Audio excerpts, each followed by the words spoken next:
తోడేళ్ల పాలనలో సాగు ఎట్లా సాగుతుంది, ఎట్లా సాగు చేయాలో అర్థం కానటువంటి ఒక దిక్కుతోచని స్థితిలో రాష్ట్ర రైతాంగం కనిపిస్తోంది.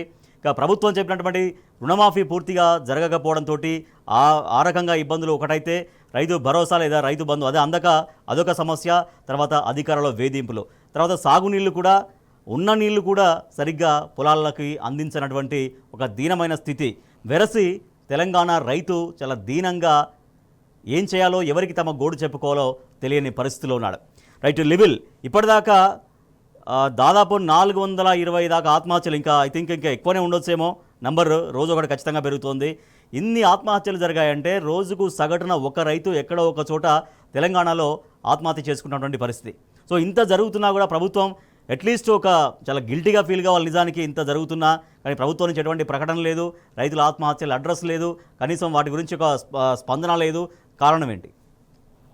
ఇవాళ రైతు సంక్షేమానికి సంబంధించి కావచ్చు, ఏ సంక్షేమమైనా ఇవాళ ప్రభుత్వానికి పట్టింపు లేదనేది మనకు ప్రధానంగా అర్థం చేసుకోవచ్చు.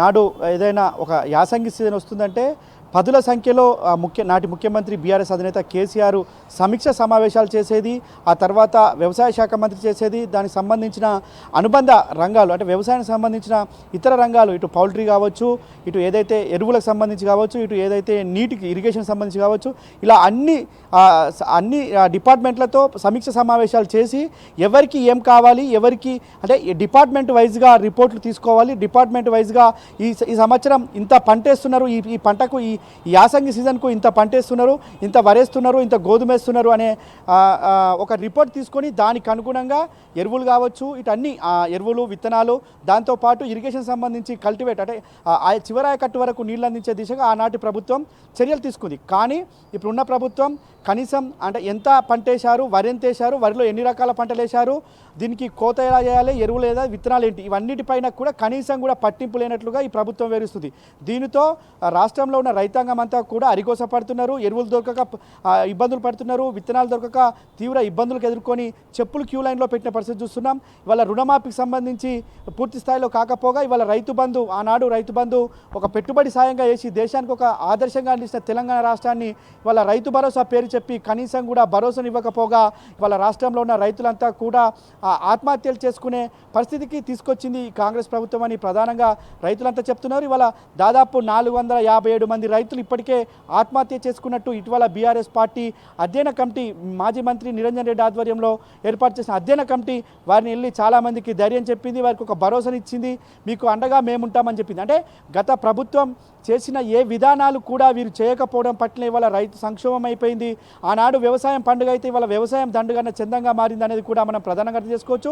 ఇవాళ వ్యవసాయానికి సంబంధించి కావచ్చు, అనేక ఇటు ఇరిగేషన్ శాఖ ప్రత్యేకంగా యాసంగి వస్తుందంటే పంట ఎన్ని ఎకరాలకు నీళ్ళు ఇవ్వాలి, ఏ ఆయకట్టు కింద ఎంత పొలం విస్తీర్ణంలో నాట్లు వేశారు, ఏ ఆయకట్టు కింద ఎంత సాగు జరిగింది, ఏ విలేజ్కి ఎంత చొప్పున నీళ్ళు ఇవ్వాలి, ఎన్ని టీఎంసీలో నీరు ఉన్నదని ఎప్పటికప్పుడు మానిటరింగ్ చేయాలి. కానీ అలాంటిది ఏమి లేకుండా, కనీసం కూడా పట్టింపు లేకుండా, కనీసం కూడా ఆ వైపు తొంగి చూడకుండా ఈ ప్రభుత్వం వివరిస్తున్న తీరుతోనే ఇవాళ రైతులంతా ఆత్మహత్య చేసుకుంటున్నారు, రైతులంతా అరిగోసపడుతున్నారు. నిన్న మల్లన్న సాగర్ దగ్గర గండి పడితే దానికి సంబంధించి కనీసం కూడా ఇరిగేషన్ శాఖ ఒక సమీక్ష చేయలేదు, కనీసం అక్కడ ఉన్న అధికారులను అడిగి రిపోర్ట్ కూడా తీసుకోలేని పరిస్థితిలో ఈ ఇరిగేషన్ శాఖ ఉంది. అంతేకాకుండా ఇవాళ రైతులు ఇంతమంది చనిపోతే ఎందుకు చనిపోయినారు అనే పరామర్శించుడు పక్కన పెడితే కనీసం కూడా వాళ్ళ నుంచి రిపోర్ట్ తీసుకునే స్థితిలో కూడా ఇవాళ వ్యవసాయ శాఖ మంత్రి లేడు. అంటే రాష్ట్ర ప్రభుత్వం ఏ విధంగా ఉంది, రాష్ట్ర ప్రభుత్వంలోని సంక్షేమ కార్యక్రమాలను ఏ విధంగా ముందుకు తీసుకెళ్తున్నారు, ఇవాళ రైతు సంక్షేమం ఏ విధంగా తిరోగమనం చెందింది అనేది కూడా ఇవాళ మనం ప్రధానంగా అర్థం చేసుకోవచ్చు. వ్యవసాయానికి ఆనాడు అనేక కార్యక్రమాలు చేపట్టారు, వ్యవసాయాన్ని ప్రతి నిమిషంలోనూ ఎప్పటికప్పుడు అప్డేట్ చేశారు. కానీ ఇప్పుడున్న సిచ్యువేషన్లో వ్యవసాయం కాదు, ఏ ఒక్క సంక్షేమ శాఖను కూడా పట్టించుకున్న పాపన పోవట్లేదు. ఇటు విద్యుత్ రంగానికి తీసుకున్నట్లయితే గత ప్రభుత్వం చీకట్లో వెళ్ళి రైతులు ఇబ్బంది పడ్డారు, ఉమ్మడి రాష్ట్రంలో చాలామంది పాము కాటుకు చనిపోయారు అని చెప్పేసి ఇవాళ ఆనాటి పరిస్థితులు రావద్దు అని చెప్పేసి కేసీఆర్ డే టైంలోనే 9 గంటల విద్యుత్ ఇచ్చి తర్వాత 24 గంటల వ్యవసాయానికి విద్యుత్ ఇచ్చిన ఏకైక రాష్ట్రం తెలంగాణ. ఆ తెలంగాణ రాష్ట్రంలోని వాళ్ళ రైతులంతా సుభిక్షంగా ఉన్నారు గత 10 సంవత్సరాలు. కానీ వాళ్ళంతా కూడా అస్థిరంగా ఉంది వ్యవసాయం, వాళ్ళ రైతులంతా కూడా అరిగోస పడుతున్న పరిస్థితి కనిపిస్తుంది. పాము కాట్లు, తేలు కాట్లు, కరెంటు షాకులతో మళ్ళీ మరణాలు జరుగుతున్న పరిస్థితి వల్ల మళ్ళీ ఉమ్మడి రాష్ట్రంలోని పరిస్థితులు మళ్ళీ వచ్చాయని చెప్పేసి కూడా వాళ్ళ రైతులంతా చర్చించుకుంటున్న పరిస్థితి కనిపిస్తుంది. వాళ్ళ రైతులను ఏమాత్రం కూడా పట్టించుకోవట్లేదు.